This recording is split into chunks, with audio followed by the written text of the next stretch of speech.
My car exploded 10 seconds after I stepped out. Desert air swallowed the blast. Flames crawled up the hood, licking sky, warping heat.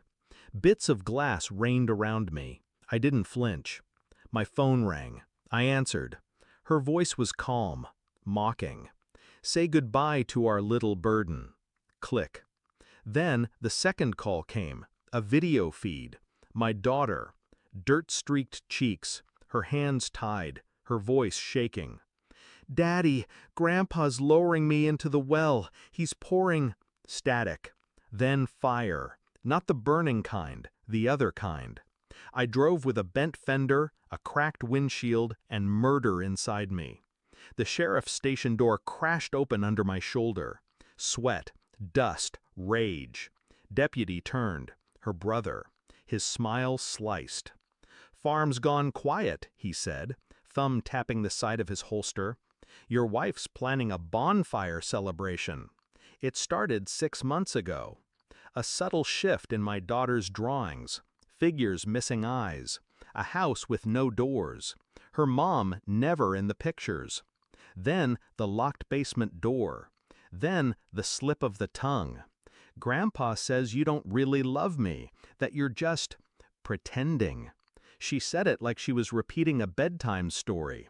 I asked her what her mother said. She didn't answer. She just looked down, twisted her fingers together, and whispered, "Mom says I'm a reminder of everything she lost."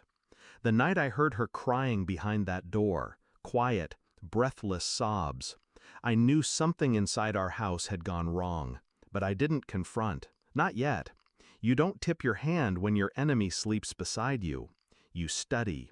You wait. And when they think you're blind, you show them they were never safe. I started recording everything.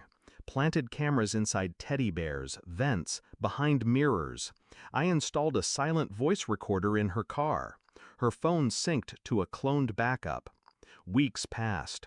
What I found twisted slowly, like wire around my ribs. She was having calls, not affairs, deals, agreements about land, my name forged, signatures I never gave, mortgages signed with laughter. She wasn't leaving me, she was replacing me. Her brother would get the farm, her father would get my daughter, and I would get an accident. The day I found a GPS tracker under my own bumper, I realized she wasn't just planning to run, she was planning to bury the past, with me in it. And our daughter? She was collateral. I got the footage.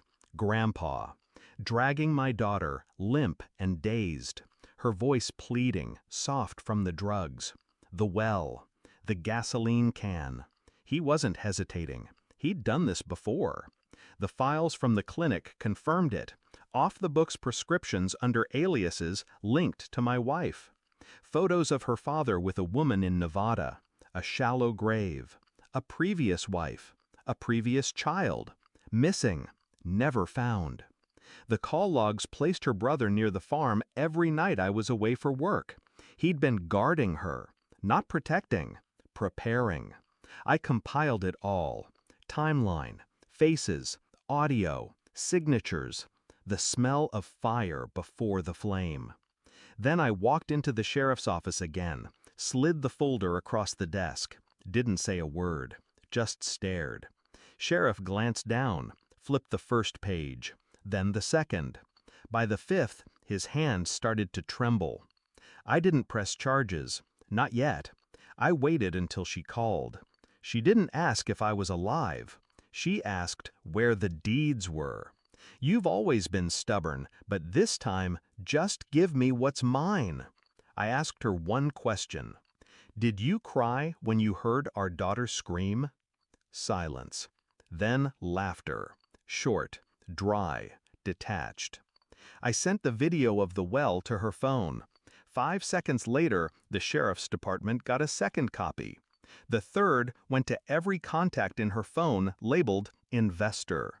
The fourth, I uploaded anonymously. Title, Inheritance, a family's hidden plan.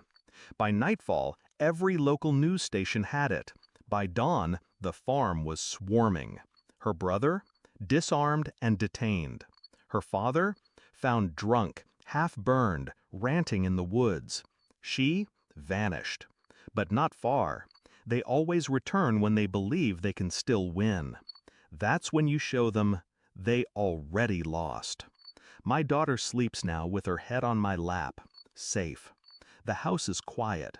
No laughter, no lies, just the ticking clock and the slow rhythm of her breath.